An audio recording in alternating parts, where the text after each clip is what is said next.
Assalomu alaykum hurmatli kanalimiz kuzatuvchilari. Men sizlar bilan Bahodir Sapayev.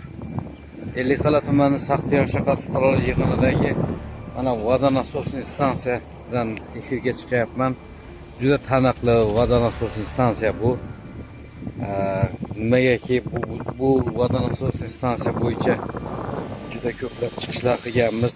Bizga katta rahbarlar buni bir haftada yuritamiz degan va'dalarni berishgan. Nosozlari yechib olingan.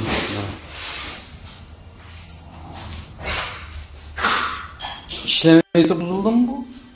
İşlemey turib buzuldimi? Yangi turgan nima? Qanday qilib? İşlemey turib buzuldi. Assalomu alaykum. Savol bersak bo'ladimi? Assalomu alaykum. Nima uchun ishlamaydi turibdi bu? Hozir turibsiz ya. Qachon uzatasizlar? 2 yil bo'ldi, sizlar har safar va'da berasizlar. Bo'ldi hozirda. Qachon suv chiqadi? Soat 4'da az hem birini aşağı. Ne uchun hozir endi chiqadi? Shu malachani uchun chiqmadi. Endi hozir yolg'on aldab turibsiz, hozir chiqmaydi qilsa. Nasoz yo'q-ku edi. Uzatib turibdi vallahi. Yo'q, qanday uzatib turibdi? Oldin ishlamaydi turibdi, shet buzildi u. İşlemeyin turibdi, shet buzildi u. 1 litr ham o'ya suv bormaydi. Qanday buzildi u? Uzatib bolamız lazım. Suyunu veremezsiniz abi. Nasos nechik buzildi, yangi qurilgan bino-ku bu.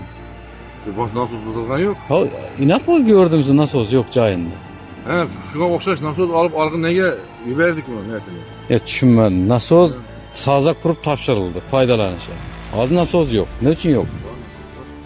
O yo'q-ku, men ko'rsatishim mumkin. Yo'q, durdu, kontorda durdu.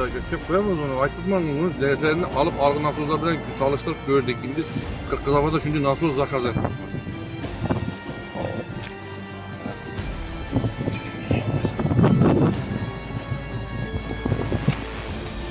Mana yana va'da berishyapti, yoqamiz deb ko'ramiz buni qachon yoqishar ekan.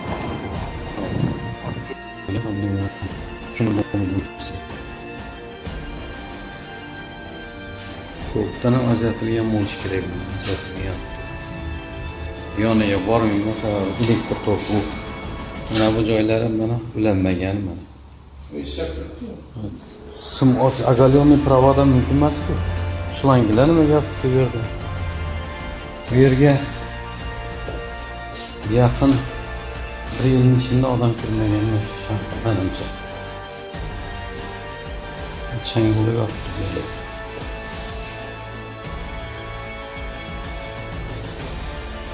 Bu yerda operator o'tirishi kerak, to'g'rimi? Operator o'tirishi kerak.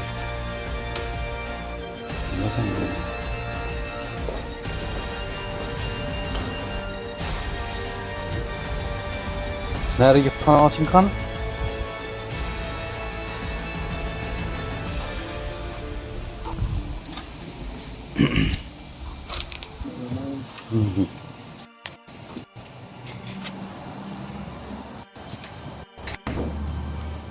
Bu yerga bu anchadan beri odam kirmagan bunga.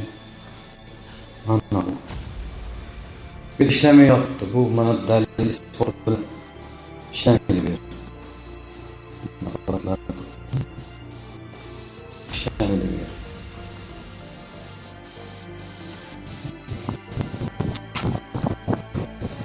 Mana bu fakt, mana fakt bilan gapiramiz, fakt bilan. 2,5 milliard so'm pul ajratilgan byudjetdan mana shu yerda Saxtiyor aholisini vodoprovod orqali mana shu nasos stansiyaning kuchini bosim orqali mana shu aholini suv bilan, vodoprovod suvi bilan, toza ichimlik suv bilan ta'minlash uchun mana shu obyekt qurilgan. 2,5 milliard so'm pulga. Buni qurib bitkazilganiga menimcha shu 2 yildan oshdi, menimcha 2 yildan oshdi. Lekin bu yerda na bir anaga operator mana bu yerda ishlaydigan mana yo qorovul deymizmi yo boshqami, na bir shtat ham ochilgani yo'q bu yerda. Bu yerga bir mas'ul shaxs tayinlangan yo'q, buyrug'i ham yo'q. Tekshirib ko'rishlaringiz mumkin. Suv ta'minot idorasiga borib Ellikqal'a tumanidagi mana shu 2,5 milliard so'm pulni mana shu qurildi. Keyin mana bu aholiga tortib ketilgan turbalar, ya'ni liniyalar, quvurlar nosoz holatda, agar bu ishlagan taqdirda ham aholiga yetib bormaydi, turbalar chirik, teshik, suvlar hamma joydan chiqib ketadi. Lekin men mantiqni tushunmayapman. Nima uchun agar mana bu yo'llardagi mana bu aholiga tortilgan turbalar nimaga talabga javob bermasa, nima uchun bu nasosniy stansiya qurilgan degan savollar bilan yuzlanganmiz. Nima uchun qurilgan? Undan ko'ra u mablag'ni bu ishlamasa bir foydaliroq joyga ishlatish kerak emasmidi? Misol uchun muhim joylarga ishlatish kerak emasmidi? To'g'ri, suv bilan ta'minlash aholini bu muhim masala. Nimaga bo'lmasam bu qurilgandan keyin aholi suv bilan ta'minlanmayapti? Aytishlaricha, kecha mana shu suv ta'minotiga tegishli bizga yaqin manbalardan eshitishimizcha, bu yerga qandaydir lavozim mana shu operatormi kimnidir qo'yish kerak ekan, shu qo'yilmay turibdi ekanmishki, shuning uchun bu ishlamayapti emish. Qanday qilib shtat ochilmaydi? Nima uchun qurildi bo'lmasa bu? Nima uchun qurildi? Mana qulflangan yotibdi bu yer, mana yontog'zor bo'lib, mana daraxtlar ham mana qurib yotibdi mana bu yerda, mana ko'rishlaringiz mumkin.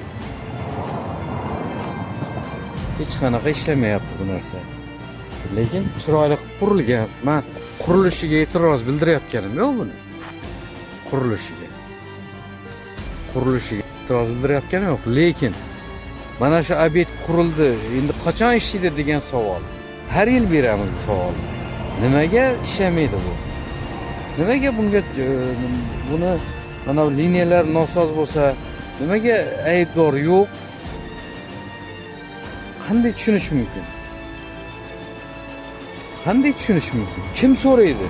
Jamoatchilik nazorat sifatida blogerlar biz chiqib gapirmasak kim so'raydi bu narsani? Sizlar menga qayerdandir telefon qilib, buni aytma, buni chiqarma, buni gapirma deb senzura qo'yishni bilasizlar. Sizlar nimaga mana uni menga bir katta rahbar mana shu narsani e'lon qilmay turib, mana shu narsani bir haftada ishga tushiraman deganiga ham 1 yildan oshdi. Yo'q, mana tushgani yo'q hech qanaqa ishga. Ishga tushmayapti. Bu joylar mana yotibdi. Qachongacha bu narsa davom etadi? Qachongacha? E'tiborlaringiz uchun rahmat. Bizni kuzatishda davom eting. Sog' bo'ling, salomat bo'ling.